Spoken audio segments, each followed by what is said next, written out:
L'année 2026 s'ouvre comme une porte que l'on n'avait encore jamais franchie. Avec l'entrée simultanée de Neptune et Saturne en Poissons et l'installation d'Uranus en Gémeaux au mois de juin 2026. Donc, c'est un nouveau cycle collectif qui se met en mouvement. Un cycle qui ne ressemble en rien au cycle précédent. Ces configurations marquent des périodes où les repères se déplacent, où les idées s'accélèrent, où des intuitions neuves émergent presque spontanément dans l'esprit des individus ainsi que collectivement.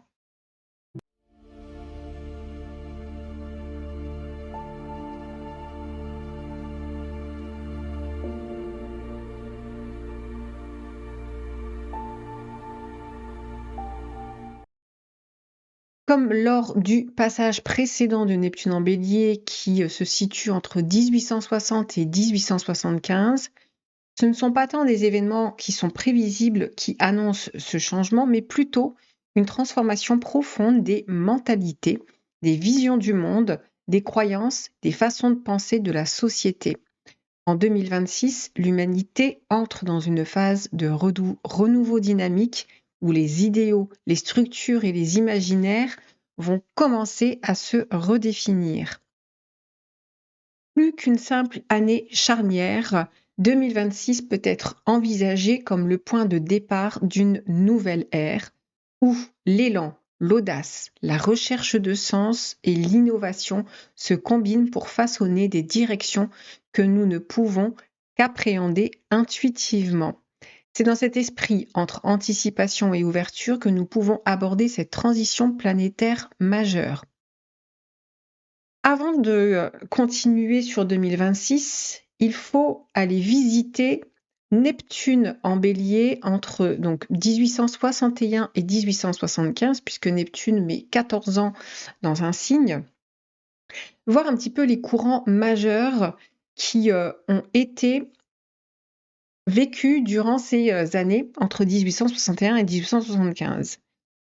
Ces 14 années sont exceptionnellement riches. C'est hyper intéressant. Vraiment, je vous invite à continuer parce que vous allez voir l'ampleur, la mesure de Neptune qui passe dans le signe des Béliers, ainsi qu'Uranus en Gémeaux, parce que durant ces années 1861, 62, 63, 64, on avait aussi Uranus en Gémeaux et vous allez voir quel tournant a pris l'humanité. On le voit donc durant ces 14 années, entre 1861 et 1875, c'est très riche en termes de rupture intellectuelle. On voit l'apparition de nouveaux paradigmes. C'est bien plus rationnel, bien plus sociétal, politique et scientifique que mystique, donc contrairement à Neptune en Poisson. On a, durant ces années-là, la naissance réelle de la psychologie scientifique et des sciences du psychisme. À partir de 1860-1870, durant cette décennie, on a Wundt, donc un Allemand, qui a fait des études de physiologie et qui va s'orienter vers la psychologie. Il va fonder la psychologie expérimentale. C'est vraiment le précurseur qui arrive avant Freud et de sa psychologie, psychanalyse des profondeurs. Wundt, ici, publie ses premiers travaux en 1862 et 1874, entre ces deux années, ces dizaines d'années-là. Lui, il ouvre une nouvelle manière de penser l'esprit. On quitte ici la spiritualité éloignée et détachée de l'expérience matérielle de Neptune en Poisson pour entrer dans l'objectivité éclairée du Bélier. Et puis, on a Darwin. Il crée aussi un nouveau mouvement, une nouvelle conception de l'être humain et remet en cause des croyances religieuses et de l'origine de l'homme qui émanent uniquement de la Genèse. Ici, on a un Darwin qui marque une rupture idéologique spirituelle massive, où l'homme se détache du fantasme et de la puissance en un Dieu créateur pour commencer une approche qui se veut rationnelle. C'est une forme de reprise de pouvoir sur la matière et donc c'est le passage de Neptune en Poisson qui est dans le fantasme et dans le mysticisme vers un Neptune en Bélier. même si Darwin a été revisité entre-temps, en tout cas, c'est un marqueur de changement de mentalité. On a aussi les nouveaux paradigmes politiques et idéologiques qui sont assez explosifs. Pourquoi? Parce qu'on a au niveau international la création des premières associations internationales des travailleurs. En 1864, à Londres, à l'initiative de travailleurs qui sont militants français, anglais, allemands et italiens. On a vraiment une naissance ici officielle du mouvement ouvrier moderne. On a une nouvelle idéologie sociale, collectivisme, anarchisme, socialisme et scientifique. Et puis, on a Karl Marx, durant aussi cette période, qui fait un point intelligent d'observation entre les mouvements sociétaux qui créent des mentalités, le principe de création de paradigmes nécessaires à toute évolution.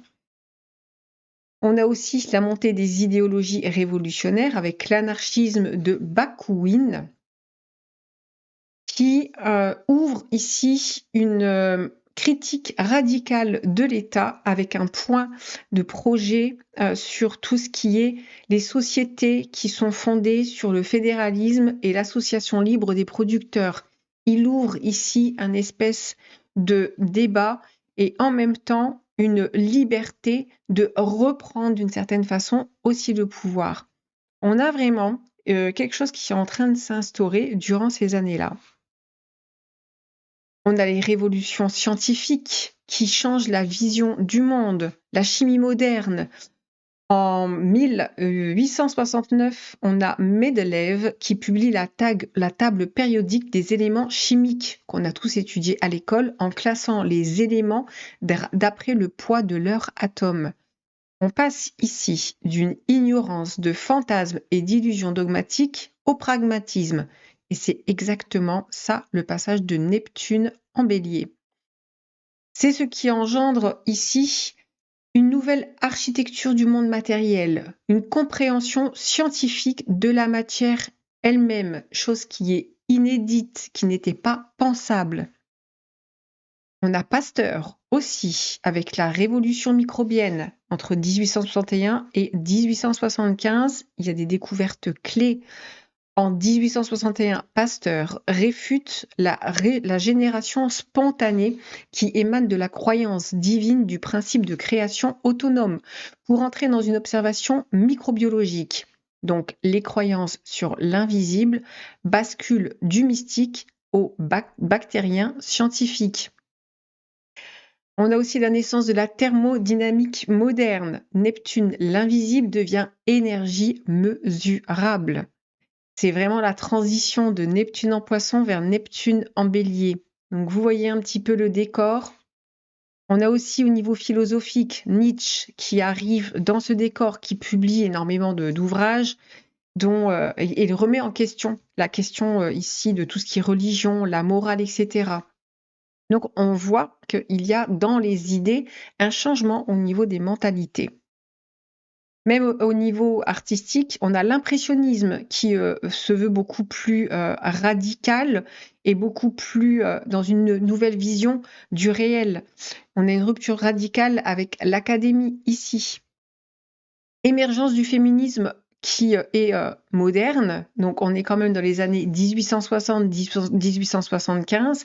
C'est la première vague structurée du féminisme qui est considérée ici une période qui est comme fondatrice du mouvement féminisme moderne, avec des féministes, des mouvements féministes qui se créent partout, des associations, pas des mouvements, des associations, aux États-Unis, en Angleterre, en France, avec une nouvelle approche sur la philosophie sociale, sur les droits, l'autonomie, le rôle social des femmes qui est reconsidéré. Donc c'est une rupture, mais on a aussi Uranus en Gémeaux qui se veut aussi dans une forme de liberté. On a une très belle association en 2026-2027, vraiment, jusqu'en 2028. Mais il va falloir s'accrocher. On a aussi des gros mouvements de population avec une explosion démographique urbaine. Les gens quittent massivement les campagnes. On a ici une industrialisation massive, transformation donc du travail. On a une apparition de la classe ouvrière qui ouvre à une nouvelle mentalité, un autre rapport à la société et qui va ouvrir la porte à des générations futures. On a la liberté d'expression et de pensée et de presse qui voit le jour également. Transformation aussi éducative, je vous dis, c'est un truc de fou. Neptune qui passe dans l'énergie du bélier avec Saturne et Uranus en Gémeaux, vous allez voir, ça va détonner. Et puis on a Pluton aussi qui est dans le signe du Verseau. Transformation éducative et culturelle majeure. On a l'expansion de l'enseignement laïque et public avec l'idée d'instruction obligatoire qui verra le jour en 1881, mais on a un mouvement qui se crée pour débuter l'accès élargi à la connaissance avec une émergence d'une culture de masse. Ensuite, on a donc durant cette période aussi, en 1861, Uranus qui est également en Gémeaux. Et ça se corrèle parfaitement à l'énergie qui est en 2026. Uranus en Gémeaux, c'est les explosions d'invention. Uranus, c'est le génie. Gémeaux, c'est tout ce qui est technologie, communication, mobilité, ça va très très vite. L'énergie des Gémeaux, c'est très très rapide, c'est presque parfois insaisissable et c'est très parfois dispersé. Donc attention à Uranus en Gémeaux, je dis c'est les coups de génie comme les coups de folie. Les années 1860-1870, c'est vraiment des périodes qui sont les plus géniales du siècle. Pourquoi? Parce qu'on a des innovations majeures. 1861, invention du moteur à combustion interne, une révolution absolue dans tout ce qui est mobilité. On se déplace d'une manière beaucoup plus rapide. Uranus en Gémeaux. 1861, première machine à écrire expérimentale, outil de communication. En 1863, premier métro du monde à Londres, déplacement. Entre 1864 et 1867, on a les premiers prototypes de vélo de la bicyclette moderne. En 1865, premier brevet de dynamite, donc qui a eu le prix Nobel. En 1870, les premiers télégraphes, le télégraphe transatlantique qui est opérationnel. Donc, on a vraiment une naissance fulgurante de tout ce qui est technologie et communication et tout ce qui est déplacement. Mais attention à Uranus en Gémeaux. Parce que la dernière fois qu'Uranus était en Gémeaux, c'était dans les années de la Seconde Guerre mondiale, entre 1942 et 1949. C'est le génie combiné à la folie.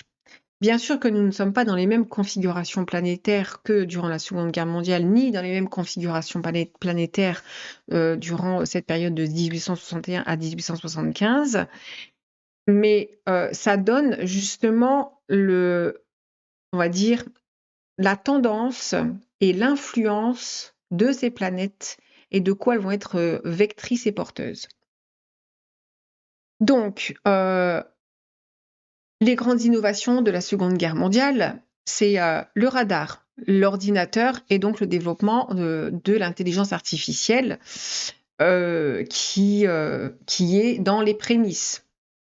Le début de l'aviation moderne, l'aéronautique expérimentale, le début de l'ère nucléaire. Donc, idée géniale, oui, mais aussi idée destructrice. Mais je vous dis, on n'est pas dans les mêmes configurations planétaires non plus.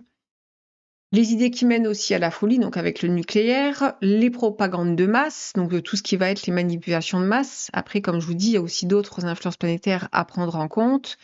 Tout ce qui est les armes expérimentales, les manipulations mentales collectives, les expériences médicales et scientifiques qui ont été éthiquement abjectes. Ce que donne le duo Neptune, Bélier et Uranus Gémeaux. On va travailler sur cette configuration-là pour vous donner un petit peu une idée. C'est une combinaison donc, qui est assez rare, puisque la dernière, c'était il y a 164 ans. Donc, elle correspond historiquement à des ruptures de mentalité intellectuelle massive. C'est les nouvelles idéologies puissantes, c'est les nouvelles technologies intellectuelles, c'est les nouveaux langages, les nouvelles formes de pensée, les nouvelles manières de communiquer. C'est tout ce qui va être expérimentation, mais attention au fanatisme et à l'idéalisme militant. ça, mais on a Saturne qui va venir nous apporter son pilier.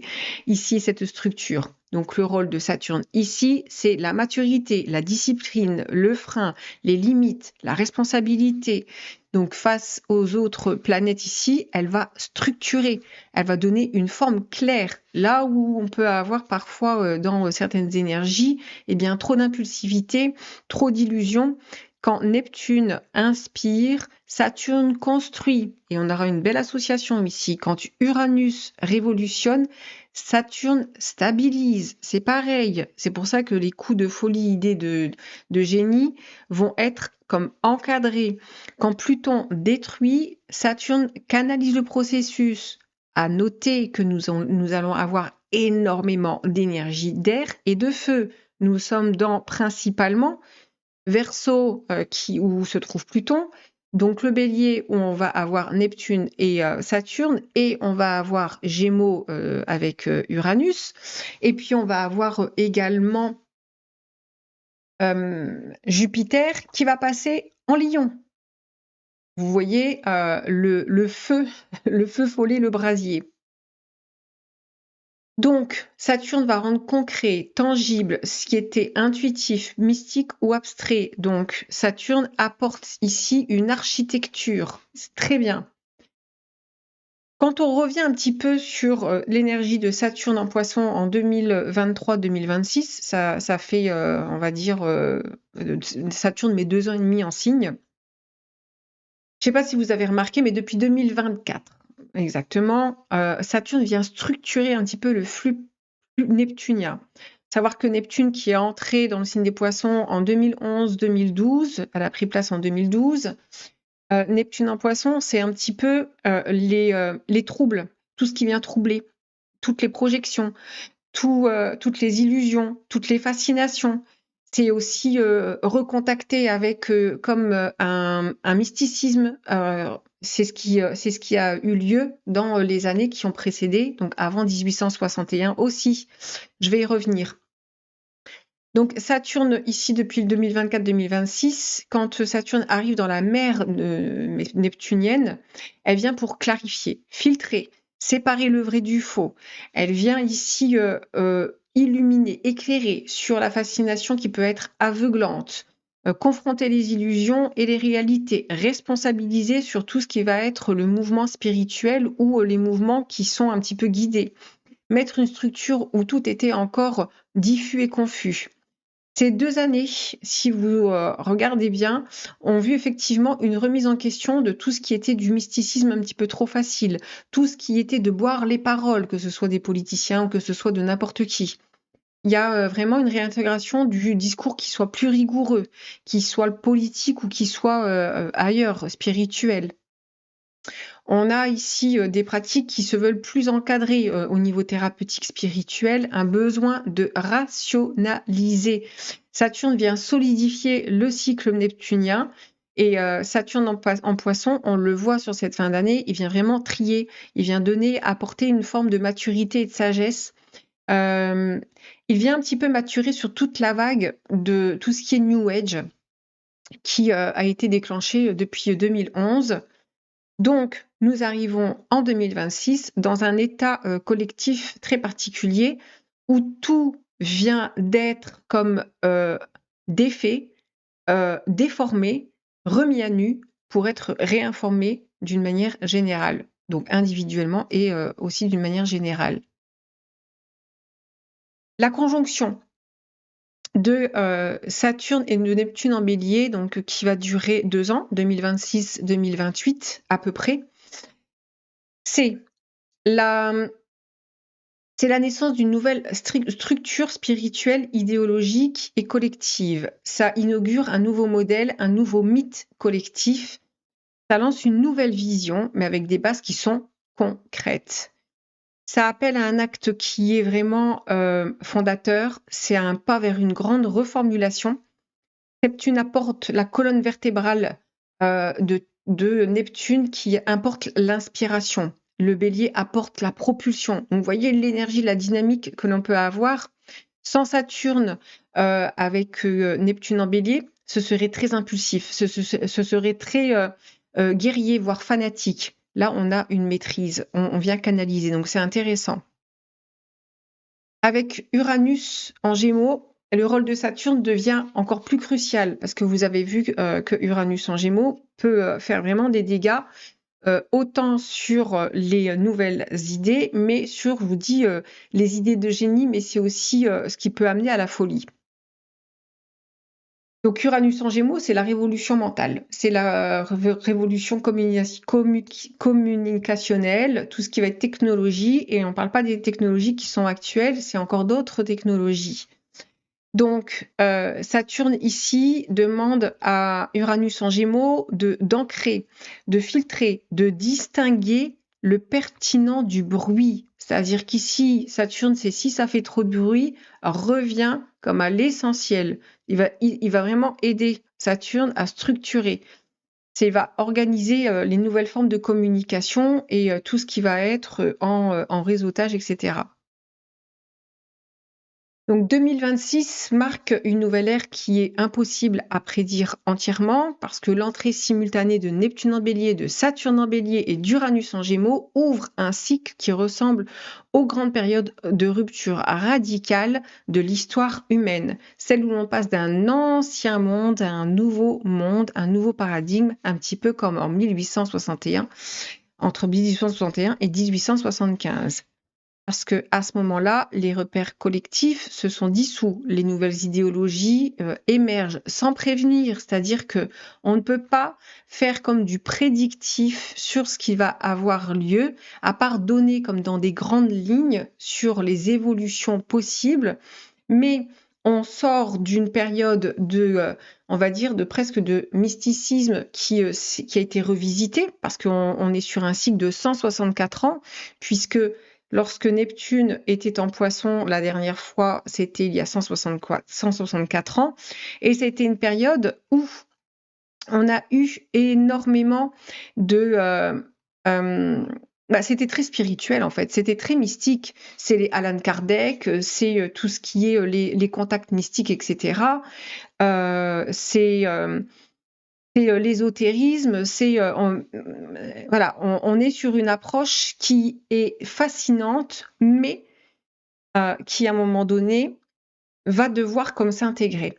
Parce que Neptune en Poisson, c'est on ouvre, on vient dissoudre, on est venu beaucoup dissoudre, on est venu travailler énormément sur ce cycle neptunien en Poisson, sur tout ce qui avait besoin d'être remonté à la conscience et puis de connecter à d'autres plans, etc. Très juste. Et à un moment donné, il va falloir que justement, ce soit dans un mouvement, que ça crée quelque chose de nouveau. Et donc, on ne peut pas prédire. Sauf que ça touche évidemment sur la sphère du mental, sur tout ce qui est presque invisible et éthéré, dans le sens du mental et de tout ce qui est communication, etc. On va avoir ici tout ce qui est intelligence artificielle, quelque chose qui va être beaucoup plus encadré ou qui se veut plus encadré, mais aussi on va dire, quand une énergie ou quand il y a un mouvement qui se crée et qui commence à basculer dans quelque chose qui est trop important, forcément, il y a une autre bascule derrière. C'est comme ça, c'est une loi, on va dire. Uranus en Gémeaux vient changer presque les synapses du collectif. Donc énormément de connexions, non pas des connexions mystiques, mystico-spirituelles, des vraies connexions, des vraies idées, des idées qui sont révolutionnaires. C'est un nouveau récit pour l'humanité, une nouvelle conception de l'être de l'individu. C'est pour moi comme un gros Big Bang psychique. Les courants qui sont les plus vulnérables pour 2026 et qui tentent à s'effondrer, toutes les spiritualités qui sont basées un petit peu sur trop de flou, trop de mysticisme océanique, le fait que Neptune quitte les poissons, on entre ici dans des courants qui risquent d'être en crise. On a la fin et la diabolisation des élites en tout genre, c'est-à-dire que ce soit politique, n'importe quoi. Tout ce qui est trop comme appartenant à des hautes instances, qu'elles soient politiques, économiques et spirituelles, tout ce qui tente à fasciner s'effondre. On a tout ce qui est les mouvances ésotériques basées donc sur la fascination émotionnelle, donc tout ce qui va être les super capacités, etc. Ça tente à s'effondrer. Tout ce qui est guide spirituel du type sauveur, grand guérisseur, etc., c'est pareil, ça tend à s'effondrer. Tout ce qui est dans une volonté de dissoudre l'ego, c'est pareil, ça tend à s'effondrer pour revenir à un ego qui soit utile et qui soit juste et qui soit structuré. Quand on lit certains ouvrages depuis un certain temps, ah bah l'ego, il est à éradiquer, absolument pas. Donc, dans tous les cas, tout ce qui est trop rigide et trop ancien doit trouver une voie d'élévation. Donc, on va utiliser, on va dire tout ce qui est ancien, mais pour utiliser ce qu'il y a d'ancien, mais pour en faire vraiment quelque chose de nouveau. Donc, tout ce qui est politique, sociétal, religieux et spirituel qui repose sur l'obéissance et les traditions aveugles, donc c'est un peu la fin des éveillés versus les endormis, ou la fin des élites versus ceux qui, pareil, qui sont sous un certain pouvoir. Ça tente ici vraiment à... on est dans un effondrement. Il faut prendre conscience qu'on va vers un effondrement psychique, collectif. Parce que